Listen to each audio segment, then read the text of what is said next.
뛰어야 벼룩이란 말이 있습니다. 벼룩이 뛰어봐야 사람의 기준에 한참 미치지 못하며 벼룩은 아주 작기 때문에 도망쳐봐야 사람의 손에서 벗어날 수 없다는 뜻을 가지고 있습니다.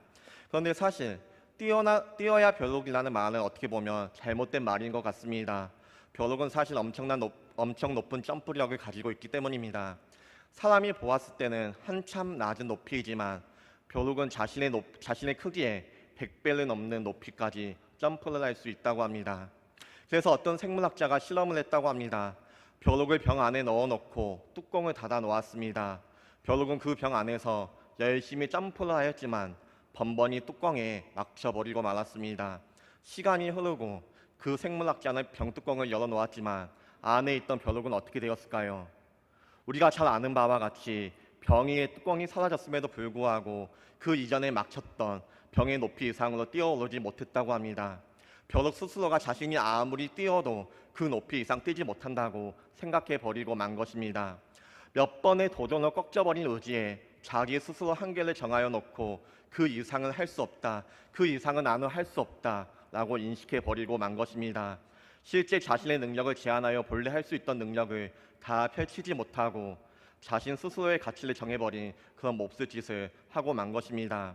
중요한 것은 우리의 삶의 모습을 돌아보면 스스로의 한계와 가치를 정해놓은 벼룩의 모습이 우리에게 있다는 것입니다.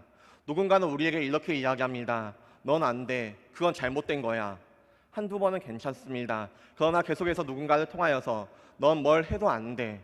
그렇게 살아서는 너의 인생은 실패할 뿐이야 라는 말을 지속해서 듣게 된다면 이 사람은 난 뭘 해도 안 되는구나, 내 인생은 뭘 해도 안 되는 인생이구나 라고 생각하고 말 것입니다. 이를 심리학적으로 학습된 무력감이라고 합니다. 우리 안에 이런 학습된 무력감이 있진 않습니까? 나는 안 될 거야, 우리는 안 돼 라는 생각이 밀려올 때가 있지 않습니까? 지금의 상황이 고통스럽지만 달리 벗어날 방법이 없는 것 같아 아무런 시도도 하고 있지 않으십니까? 이전에 실패한 경험에 사로잡혀서 지금 할 수 있는 조차 미루고 있진 않으십니까? 어떻게 해야 그런 상황에서 우리가 벗어날 수 있을까요? 스가랴가 살던 시대가 그러하였습니다. 당시 이스라엘 백성은 학습된 무력감에 빠져서 아무것도 하고 싶어 하지 않았습니다. 그것은 어떤 한 사람의 문제가 아니라 사회 전체의 문제였습니다. 그들은 우여곡절 끝에 고향 땅 예루살렘에 돌아왔지만 문제는 해결되지 않고 있습니다. 페르시아의 유화 정책 덕분에 속국으로서 약간의 자유를 얻었지만 여전히 독립하지 못한 상태였고 여전히 페르시아의 노예인 상태입니다. 페르시아의 노예라는 상태라는 것은 성전을 짓기 위해서는 페르시아의 눈치를 보아야만 했습니다. 페르시아라는 나라가 허락하지 않는다면 언제든지 공사를 중단해야만 했던 상황입니다. 또 흉년으로 인하여서 기근이 이어지고 있습니다. 학개서 1장 말씀을 보면 하늘이 이슬을 그치고 땅이 산물을 그쳤다 그렇게 말씀하고 있습니다. 가뭄이 그 땅 가운데 계속되어 먹고 사는 것 자체가 힘든 상황이 그들 가운데 지속되고 있는 것입니다. 그들의 영적 상태는 어떠하였습니까? 이스라엘의 영적 상태 또한 바닥이었습니다. 분명히 성전을 짓겠다는 염원을 가지고 이 땅 가운데 왔습니다. 그런데 주변의 방해들로 인하여서 더 이상 성전을 짓지 못하게 되었고 공사는 16년 동안 그렇게 중단되었습니다. 그 사이에 그나마 있던 종교적인 열정 또한 사라져버리고 만 것입니다. 예배를 회복하고 싶어서 이들은 예루살렘 땅으로 돌아왔습니다. 그러나 이들은 예배를 드리지 못하고 있는 상황이 계속되고 있습니다. 하나님과의 관계를 회복하고 싶어서 이 땅 가운데 왔습니다. 그런데 현실의 문제에 발목 잡혀 하나님과 상관없는 16년이라는 시간을 보내고 만 것입니다. 기도도 찬양도 말씀도 없이 16년이라는 시간을 보내고 있습니다. 그것은 영적으로 죽은 시간들이었습니다. 이처럼 이스라엘 백성들은 정치적으로도 경제적으로도 영적으로도 삼중고를 겪어야만 했던 것입니다. 차라리 바벨론에 있을 때에는 언젠가 하나님께서 구원해 주시겠지, 언젠가 하나님께서 우리를 회복시켜 주시겠지 라는 작은 소망이라도 있었습니다. 그런데 고향이 예루살렘에 돌아왔는데도 상황이 바뀌지 않는 데서 오는 무력감은 그들을 16년 동안 경험하고 만 것입니다. 그런 그들에게 하나님께서는 학개 선지자와 스가랴 선지자를 보내주셔서 내게로 돌아오라 그렇게 선포합니다. 이런 선지자의 말씀의 선포로 인하여서 성전 공사는 다시 시작되었고 그로부터 5개월이라는 시간이 지났습니다. 성전의 기초는 완성되었고 이제 그 일로 건물이 올라가고 있는 상황입니다. 시기상 이스라엘 백성들이 대단히 희망에 차 있을 것만 같은 때입니다. 그런데 실제로 이스라엘 백성들의 마음은 그러하지 못하였습니다. 공사를 시작하고도 5개월의 시간이 지났지만 이스라엘의 상황은 바뀐 것이 없기 때문에 그렇습니다. 여전히 페르시아의 속국으로서 페르시아의 눈치를 보아야만 했습니다. 주변에 자리 잡은 사마리아 사람들의 방해는 여전합니다. 성전 건축과 관련하여서 많은 인력과 물자를 동원하고 있는 상황임에도 불구하고 흉년은 계속되며 경제적인 상황은 나아지고 있지 않습니다. 성전을 짓는 선한 일을 하고 있음에도 불구하고 분명히 하나님을 위한 일을 하고 있음에도 불구하고 눈에 보이는 확실한 보상이 그들 가운데 없습니다. 상황이 좋아지기는커녕 더 어려워지고만 있습니다. 공사가 진행되면서 이스라엘 백성들의 마음은 오히려 조금씩 식어져 가고 있습니다. 두렵기 때문입니다. 이렇게 성전을 지었는데 이렇게 어렵게 성전을 지었는데 바뀌는 것이 없으면 어떡하지 하는 두려움이 그들 가운데 찾아옵니다. 두려움에 이어 낙심도 찾아옵니다. 우리가 다시 지은 이 보잘것없는 성전에 과연 하나님이 오실까? 더 솔직하게 말해서 다 부질없는 것이 아닐까라는 생각이 그들 가운데 밀려오는 것입니다. 학습된 무력감이 그들의 생각과 그들의 행동을 지배하고 있습니다. 우리가 하는 게 잘 될 리가 없어. 우리는 모든 게 다 실패하고 말 거야. 하나님은 우리와 함께하지 않으시니 우리가 하는 일들이 잘 될 리가 없어 하는 두려움과 절망들이 그들을 감싸고 있는 것입니다. 그런 그들 가운데 하나님께서는 스가랴 선지자를 그들에게 보내셔서 환상을 보여주십니다.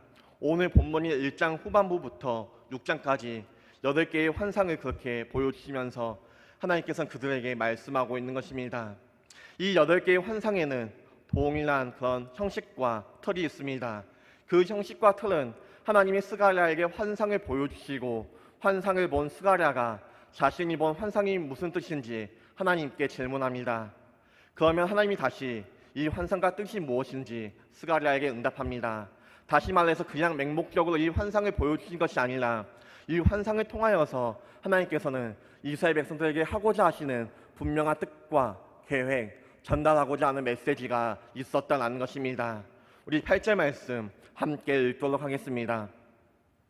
내가 밤에 보니 한 사람이 붉은 말을 타고 골짜기 속 화석나무 그 뒤에 있는 붉은 말과 자줏빛 말과 백마가 있기로. 보통 이 환상은 붉은 말을 탄 사람의 환상이라고 그렇게 이야기합니다. 8절 말씀을 보면 하나님께서 스가랴에게 한밤중에 그렇게 찾아오셨습니다. 한밤중에 찾아오셔서 이 환상을 보여주셨습니다. 근데 왜 하나님께서 하필 밤중에 하나님께서 이 스가랴를 찾아오셨을까요? 스가랴가 살고 있던 시대가 어둡고 깜깜한 시대였고 아무런 소망과 희망이 없는 어두운 밤과 같은 때였으며 하나님은 이 어두운 밤에 스가랴 선지자에게 환상을 보여주심으로 말미암아 소망과 희망의 빛을 주시기 위하여서 찾아오신 것이기 때문에 그렇습니다. 우리가 살고 있는 이때가 우리가 살고 있는 삶의 자리가 어두울수록 우리에게 가장 필요한 것 중 하나가 하나님이 주신 희망과 소망임을 하나님께서 주시는 한 줄기 비침을 잊지 않고 살아가시는 우리 모두가 되시길 소망합니다. 환상을 보니 붉은 말을 타고 화석류 나무들 사이에 서 있는 사람을 보았다 말씀하고 있습니다. 그리고 스가랴가 이 광경을 보고 환상 속에 질문합니다. 9절과 10절 말씀입니다. 내가 말하되 내 주여 이들이 무엇이니까 하니 내게 말하는 천사가 내게 이르되 이들이 무엇인지 내가 내게 보이리라 하니 화석류 나무 사리의 선자가 대답하여 이르되 이는 여호와께서 땅에 두루 다니라고 보내신 자들이니라. 8절 말씀을 보면 스가랴가 내 주여 이들이 무엇입니까? 라고 질문합니다. 그러자 화석류 나무의 사리의 선자가 대답합니다. 이것들은 땅에 두루두루 돌아다니라고 여호와께서 보내신 자라 그렇게 말입니다. 스가랴가 보는 환상들 중에 붉은 말을 탄 사람이 있었고 그 뒤로 붉은 말, 자줏빛 말, 백마들이 있는데 이 말들이 나온 이유는 하나님께서 세상의 상황에 대하여서 무관심하고 가만히 계시는 것이 아니라 모든 상황을 감찰하고 계심을 의미합니다. 특히 하나님께서는 당신의 백성이 겪는 모든 상황을 살피시고 있는 분임을 강조하고 있는 것입니다. 당시 페르시아의 왕들은 페르시아의 제국과 관련된 모든 일들을 신속하게 전달받기 위하여서 빠른 말을 탄 사자들을 사용하였습니다. 그런 사자들을 통하여서 제국 곳곳에 일어난 일들을 속속히 알 수 있었고 그에 맞는 대처를 할 수가 있었습니다. 이와 마찬가지로 하나님께서는 환상을 통하여서 이스라엘 백성들이 겪고 있는 모든 상황을 알고 있음을 이야기하고 있는 것입니다. 성전을 재건하려는 그들의 노력이 외부의 방해로 수포로 돌아갔을 때 이스라엘 백성들 과연 하나님이 일하고 계신지, 이스라엘 백성들 과연 하나님이 우리의 상황을 알고 계신지 의심이 들었습니다. 성전이 중단된 지 16년이 되었을 무렵에는 하나님께서 과연 살아계시는가, 하나님께서 정말 우리의 모든 상황을 알고 계시는가 의심과 불신앙이 그들 가운데 가득하였습니다. 우리도 마찬가지입니다. 우리의 믿음이 약해질 때 제일 먼저 찾아오는 의심은 하나님께서 이 모든 상황을 알고 계시는가, 하나님께서 정말 나의 모든 상황을 알고 계시는가, 하나님께서 나의 마음과 나의 아픔과 나의 상황을 과연 알고 계시는가라는 마음이 우리 가운데 들 때가 있습니다. 거짓이 승리하고 악이 지배하는 것 같은 세상을 보면서 하나님께서 모든 상황을 모르시는 것만 같고 하나님이 나를 버리신 것만 같은 느낌이 들 때가 있습니다. 그래서 하나님께서 아신다면 왜 하나님 가만히 계십니까? 하나님께서 정말 살아계신다면 왜 나의 아픔을 돌보시지 않으십니까? 하나님께서 정말 살아계신다면 저 악이 흥황하도록 내버려 두십니까? 라는 의문을 가지게 될 때가 있습니다. 하나님께서는 의심과 낭망 속에 빠져있는 백성에게 이 환상을 통하여서 우리에게 이렇게 말씀합니다. 나는 모든 상황을 감찰하고 있고 모든 상황을 움직이고 있다고 말입니다. 나는 여전히 세상을 통치하고 있으며 너의 상황과 너의 아픔과 너의 모든 상황을 알고 있다. 하나님께서는 말씀합니다. 그런데 여기서 우리가 한 가지 짚고 넘어가야 할 것이 있습니다. 환상 속에서 말들을 보내 두루두루 살피라고 명령하셨다는 것이 하나님께서 천사들이 소식을 알려주어야지만 우리의 모든 사정을 알게 된다는 뜻은 아닙니다. 사실 하나님께서는 천사들을 보내실 필요가 없습니다. 천사들이 소식을 알아오기 전에 하나님께서는 모든 것을 알고 계시는 분이 우리 하나님이시기 때문에 그렇습니다. 하나님께서는 전지전능하신 하나님이시기 때문에 하나님께서는 알지 못하는 세상의 일들이란 하나도 없습니다. 그럼에도 불구하고 하나님께서 말들을 사방에 보내시는 환상을 우리 가운데 보여주신 것은 하나님의 당신의 필요에 의해서가 아니라 오히려 하나님께서 얼마나 우리의 삶을, 우리의 상황을, 우리의 모든 상황에 대하여서 깊은 관심과 애정을 가지고 있으신지 우리에게 알려주시기 위함이신 것입니다. 하나님께서 오늘 이 환상을 통하여서 우리에게 이렇게 말씀하고 있는 것입니다. 얘들아, 나는 언제나 너희와 함께 있어. 너의 모든 상황을 알고 있어. 그러니 두려워하지 마. 나는 언제나 너를 붙들고 있어. 그러니 놀라지 마. 라고 말씀하고 있는 것입니다. 항상 그들과 함께하는 그분은 그들의 모든 상황에 대해서 알고 있으십니다. 지금 그들에게 인도가 필요하다는 것을 하나님께서는 알고 있으십니다. 그들이 학습된 무력감에 빠져 성전을 지으면서도 자신감이 없고 공사가 진척될수록 하나님이 오실 것 같지 않아 손에서 힘이 점점 더 빠져가고 있는 상황임을 하나님께서는 알고 있으십니다. 그래서 스가랴를 통하여서 환상 가운데 찾아오셔서 말씀하고 있는 것입니다. 사랑하는 성도 여러분, 우리가 예수님을 믿음에도 불구하고 때로는 힘들어하는 이유가 무엇입니까? 예수님이 나를 떠나신 것 같기 때문이 아니십니까? 나와 상관없이 멀리 계시고 내 속과 내 사정을 전혀 모르실 것만 같기 때문이 아닙니까? 나는 주님을 위하여서 열심히 살고 있는데, 나는 주님의 나라와 주님의 의를 위하여서 나름 열심히 노력하고 있는데 주님은 그런 사실을 전혀 알지 못하는 것 같으니 절망감이 밀려옵니다. 그러나 우리 주님은 그런 분이 아니십니다. 우리 주님은 한밤중에 골짜기 속 초라한 화석류 나무 사리에 서신 분이십니다. 그 나무 가운데 찾아오셔서 우리에게 말씀하고 있으신 분이 우리 하나님이십니다. 주님을 믿고 주님을 위하여서 일한다고 하지만 의심하고 불안해하고 있는 우리 가운데 찾아오셔서 하나님께서 우리에게 말씀하시며 위로하시며 참된 소망을 주시는 분이 우리 하나님이심을 잊지 아니하며 나아갈 수 있는 우리 모두가 되시길 소망합니다. 11절 말씀 우리 함께 읽겠습니다. 그들이 화석류 나무 사리에서 여호와의 천사에게 말하되 우리가 땅에 두루 다녀보니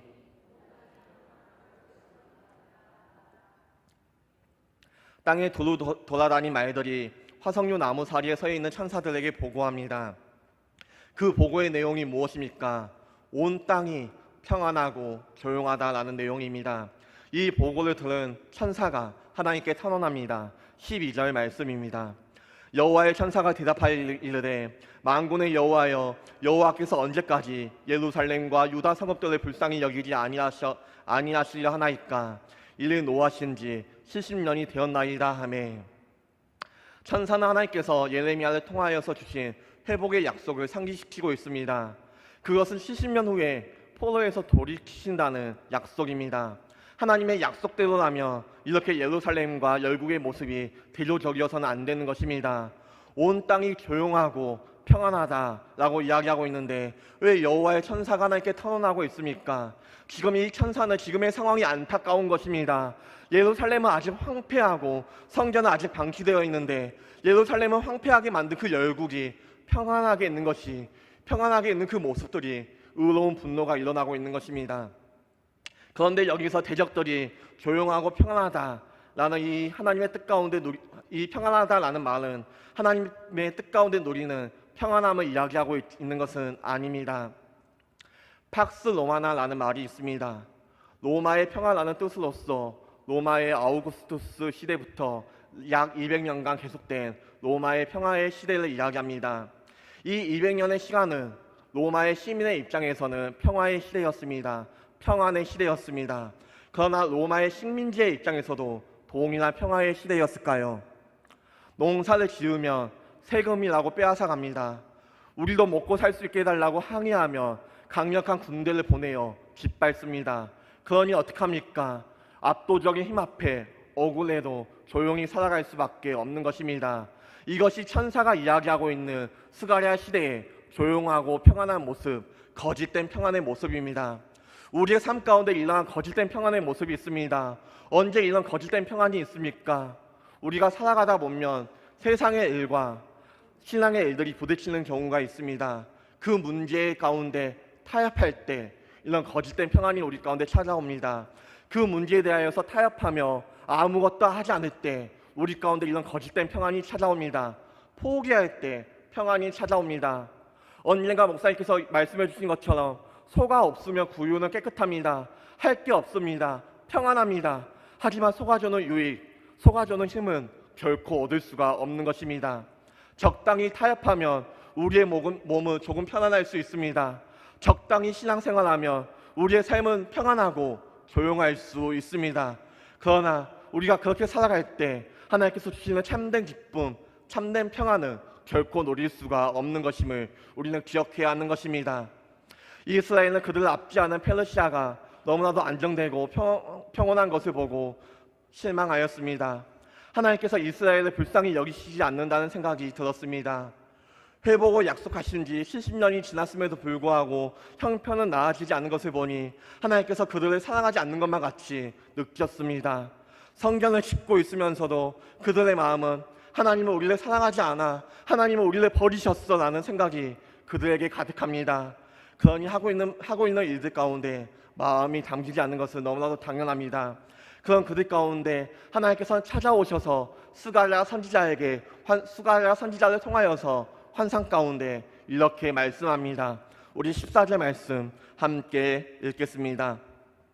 내게 말하는 천사가 내게 이르되 너는 외쳐 이르기를 만군의 여호와의 말씀이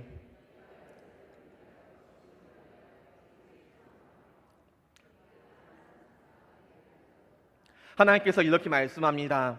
내가 예루살렘을 위하여서 시온을 위하여서 크게 질투한다고 그렇게 이야기하고 있습니다.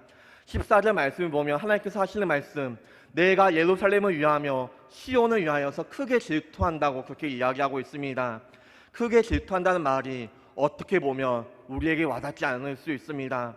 질투라는 말이 우리에게는 긍정적으로 다가오지는 않기 때문에 그렇습니다. 그러나 여기서 질투하신다는 것은 곧 너무나도 열정적으로 사랑하신다는 그 뜻을 담고 있습니다. 우리가 왜 질투합니까? 너무나도 사랑하기 때문에 질투하고 있지 않습니까? 어떤 사람에게 관심이 없다면 결코 질투 또한 하지 않는 것입니다. 그렇기에 새 성경 번역을 보면 14절 말씀을 보면 다음과 같이 이야기하고 있습니다. 우리 새 번역 성경을 통하여서 14절 말씀 다시 한번 같이 읽겠습니다. 내게 말하는 천사가 내게 알려주었다. 너는 외쳐라. 만군의 주님께서 이렇게 말씀하신다. 나는 예루살렘과 시온을 몹시 사랑한다. 하나님께서 천사를 통하여서 그들을 위로하며 말씀합니다. 나는 예루살렘과 시온을 몹시 사랑한다고 말입니다. 예루살렘과 시온을 사랑하시는 그 하나님께서 이스라엘에 겪었던 모든 과정 가운데 함께 하셨습니다. 단 한순간도 그들을 떠난 적이 없으십니다. 그들이 바벨론의 포로를 끌려가는 그 심판을 받는 것만 같은 것 또한 하나님의 사랑이셨습니다. 성전을 짓다 말고 지나온 16년의 시간 동안 하나님의 사랑이었으며 지금 성전을 다시 짓고 있는 것 또한 하나님의 사랑임을 그들은 기억할 수 있어야 합니다. 사랑하는 성도 여러분, 하나님께서는 우리를 사랑하십니다. 그 사실을 믿으십니까? 너무나도 사랑하기에 우리를 위하여서 생명까지 내어주셨습니다. 자신의 전부를 내어주신 우리 하나님께서 우리를 사랑하신다. 나는 너를 몹시 사랑한다 말씀하고 있는 것입니다. 그렇다면 우리는 깨달을 수 있어야 합니다. 우리의 삶의 현장에서 겪게 되는 많은 어려움, 많은 아픔, 그 모든 것 또한 하나님의 사랑이라는 것을 말입니다. 하나님의 사랑의 다른 표현이라는 것을 우리는 깨달을 수 있어야 하는 것입니다. 우리가 우리의 삶 가운데 해결되지 않는 몇 가지 문제 때문에 하나님 언제 저를 사랑하셨습니까? 하나님께서 결코 나를 사랑하신 적이나 있으십니까? 라고 외칠 때마다 하나님께서는 우리를 향하여서 외치고 계십니다. 내가 너와 내 가정과 내 교회를 몹시 사랑한다고 말입니다. 사랑은 결코 포기하지 않습니다. 하나님의 사랑은 결코 우리를 포기하지 않으십니다. 그래서 하나님께서는 자비한 마음을 가지고 예루살렘을 포기하지 않으시고 다시 예루살렘으로 돌아가서 회복시킬 것이라 말씀합니다. 우리를 향하여서 다시 너희를 회복시키시며 다시 일으키실 것이라 말씀하고 있으십니다. 17절 말씀 우리 함께 읽겠습니다. 그가 다시 외쳐 이르기를 만군의 여호와의 말씀에 나의 성읍이 넘치도록 당시 풍부할 것이라. 여호와가 다시 시온을 인도하며 다시 예루살렘을 택하리라 하니라. 17절 말씀 보면 다시라는 말이 강조되고 있습니다. 하나님께서 다시 내 성읍들이 넘치도록 잘 살게 되고 다시 여호와께서 시온을 인도하며 다시 예루살렘을 선택할 것이라 말씀하고 있습니다. 다시는 은혜와 같은 말입니다. 은혜는 언제나 다시가 있습니다. 은혜 안에서는 언제나 다시 시작할 수 있는 모습들이 있는 것입니다. 누군가는 현실은 그러하지 않다 말할지 모릅니다. 예루살렘의 현실이 어떠하였습니까? 성읍은 여전히 황폐하며 성전의 재건은 요원하기만 한 것 같습니다. 이스라엘 백성은 버림받은 것만 같습니다. 그 모습과 그 상황이 이스라엘 백성들의 모습입니다. 우리의 모습도 마찬가지입니다. 오늘 새벽에 목사님께서 주신 말씀처럼 누군가 우리를 향하여서 사람은 결코 변하지 않아, 사람은 결코 변하지 않는다고 말씀할지 모릅니다. 너는 안 된다고, 너의 인생은 실패한 인생이라고 말할지 모릅니다. 그러나 주의 복음 앞에서는, 예수님의 그 복음 앞에서는 주님의 복음이 우리 가운데 있다면 우리는 변화될 수가 있고 바뀔 수가 있는 것입니다. 우리 안에 예수 생명이 있다면 회복될 수가 있는 것입니다. 하나님께서 우리를 다시 선택하신다면, 하나님께서 우리를 다시 인도해 주신다면, 하나님께서 우리를 다시 일으켜 세워주신다면 우리의 현실과 우리의 상황과 우리의 모습이 어떠하든지 다시 회복되며 다시 잘 살게 되며 다시 재건될 수가 있는 것입니다. 우리의 현실의 모습이 어떠합니까? 나의 모습과 나의 상황이 어떠합니까? 그러한 모습에 두려워하지 마십시오. 낭망하지 마십시오. 절망하지 마십시오. 넘어지지 마십시오. 포기하지 마십시오. 나는 예루살렘과 시온을 몹시 사랑한다. 나는 너와 내 가정과 내 교회를 몹시 사랑한다고 말씀하시는 하나님의 음성의 귀를 기울이시며 나아가시는 우리 모두가 되시길 소망합니다. 세상이 주는 거짓된 평안에 속지 마시고 우리 가운데 찾아오시며 우리를 다시 회복시키시며 우리를 다시 일으키시는 주님께서 주시는 참된 평안과 참된 기쁨을 누리며 살아갈 수 있는 우리 모두가 되시길 소망합니다. 우리 함께 두려워 말라 함께 찬양하시겠습니다.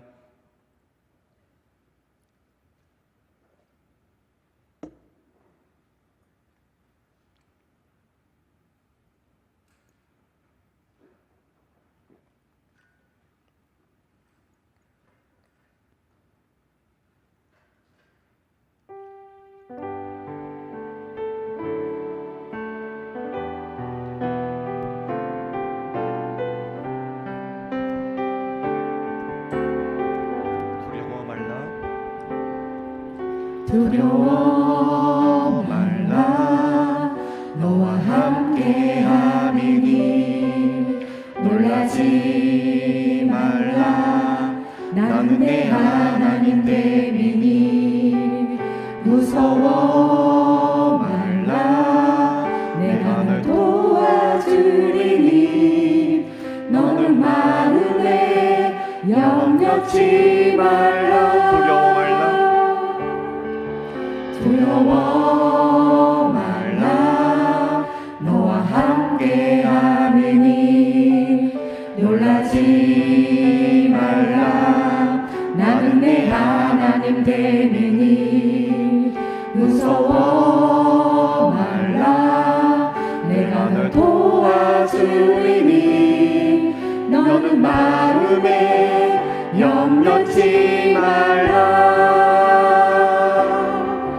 내가 너를 굳세게 하리라 내 손으로 너를 꼭 붙잡아 주리라 내가 너를 이롭게 하리니 너는 마음에 염려치 말라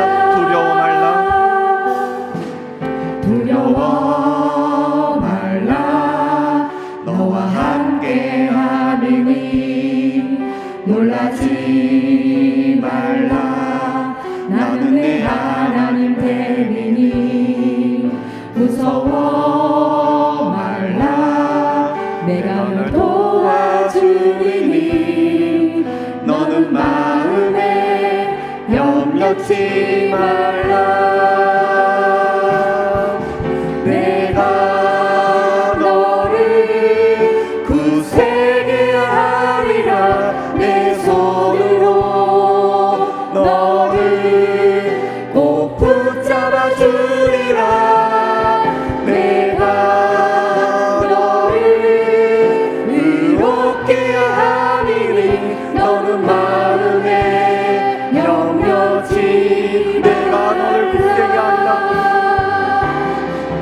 내가 너를 굳세게 하리라 내 손으로 너를 꼭 붙잡아 주리라 내가 너를 의롭게 하리니 너는 마음에 염려치 말라 나는 너의 하나님이라 나는 너의 하나님이라 하늘을 지은 창조주라 땅의 소산을 베푸는 자 나는 여호와니라 나의 의로 부름받은 자 나의 찬송을 부르는 자 너는 두려워 말라 내가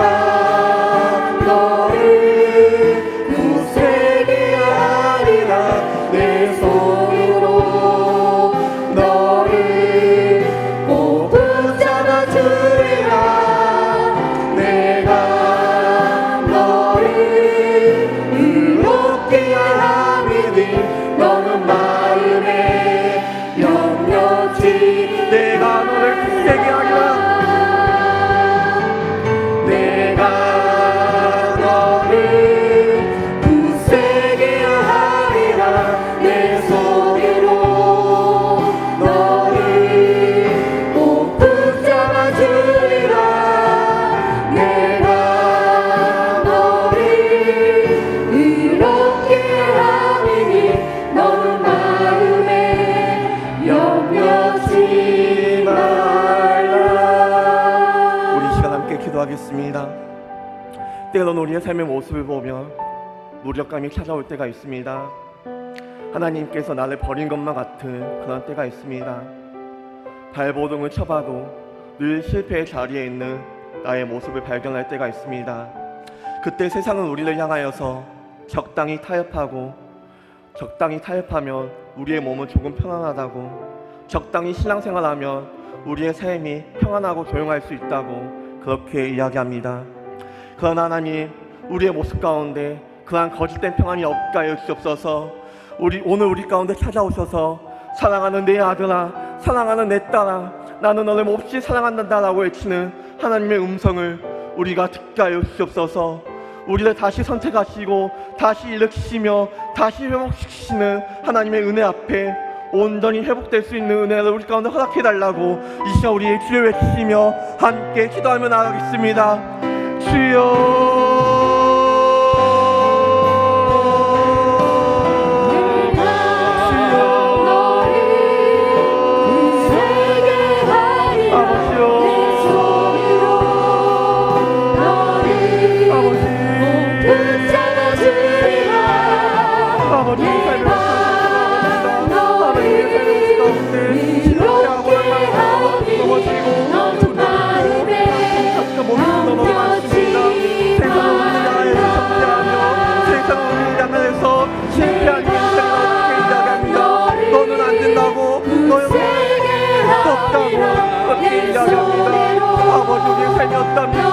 최종적으로 그 넘어집니다.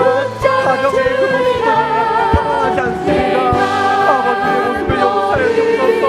아버지께서 우리의 모습 가운데 상황이 나아지는 것과 같은 우리의 모습을 주께서 만들어주옵소서. 시간의 가운데 시간을 통하여서 찾아오셔서 말씀하시며 다시 그 말씀을 하나님의 음성을 듣게 하여 주옵소서. 나는 너를 몹시 사랑한다고 말씀하시는 하나님의 그 음성을 듣게 하여 주옵소서. 우리를 향하여서 사랑하는 내 아들아, 사랑하는 내 딸아, 나는 너를 사랑한다고 말씀하시는 아버지의 음성을 우리가 듣으며 나아갈 수 있도록 주님 도와주시고 함께 하여 주옵소서. 우리가 낙망하며 넘어지며 혼자인 것만 같을 때 깊은 절망과 슬픈 세상 가운데 있을 때 그럼에도 불구하고 우리의 단한 순간도 포기하지 않으시는 그 하나님을 발견하게 해주옵소서. 믿음의 눈을 들어 하나님을 발견하게 하시고 믿음의 눈을 들어 우리가 하나님의 사랑을 발견하며 나갈 수 있는 아버지의 삶이 될 수 있도록 인도하여 주시고 함께하여 주셔서 그가 다시 외쳐이르기를 만군의 여호와의 말씀이 나의 상업성이 넘치도록 다시 구할 것이다. 여호와가 다시 시온을 인도하며 여호와가 다시 예루살렘을 선택할 때를 하나님의 말씀하신 그 하나님의 말씀을 우리가 인정하며 다시 우리의 사건을 찾아오셔서 다시 우리에게 주시는 하나님의 사랑, 하나님의 은혜를 바라보며 나아갈 수 있는 아버지의 은혜를 감사해 주옵소서.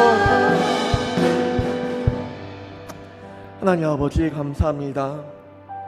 하나님, 때로는 우리가 깊은 절망감 가운데 빠져 있습니다. 나의 인생은 늘 안 돼. 늘 나의 인생은 할 수 없어. 라는 그런 절망감이 우리 가운데 다가올 때가 너무나도 많이 있습니다. 하나님께서 없는 것만 같고 하나님께서 나의 기도를 듣지 않으신 것만 같은 그런 상황과 그런 환경들이 우리 앞에 다가옵니다. 그러나 하나님께서는 우리에게 말씀합니다. 그것조차도, 그 모습조차도 너를 사랑하는, 나를 사랑하는 하나님의 음성이라 그렇게 말씀합니다. 내가 너와 내 가정과 내 교회를 몹시 사랑한다고, 내가 예루살렘과 시온을 사랑한다고 하나님께서 말씀하십니다. 그리고 그 하나님께서 우리를 다시 회복시키시며 다시 일으켜 세우실 것이라 우리에게 말씀합니다. 그 하나님의 음성 앞에 아멘하며 나아갈 수 있는 우리의 삶이 될 수 있도록 주님 인도하여 주시고 함께하여 주옵소서. 우리의 상황과 환경을 바라보며 넘어지고 낭망하는 것이 아니라 그 환경 너머에 계시는 그 하나님을 바라보며 나아갈 수 있는 저희들 될 수 있도록 주님 함께하여 주옵소서.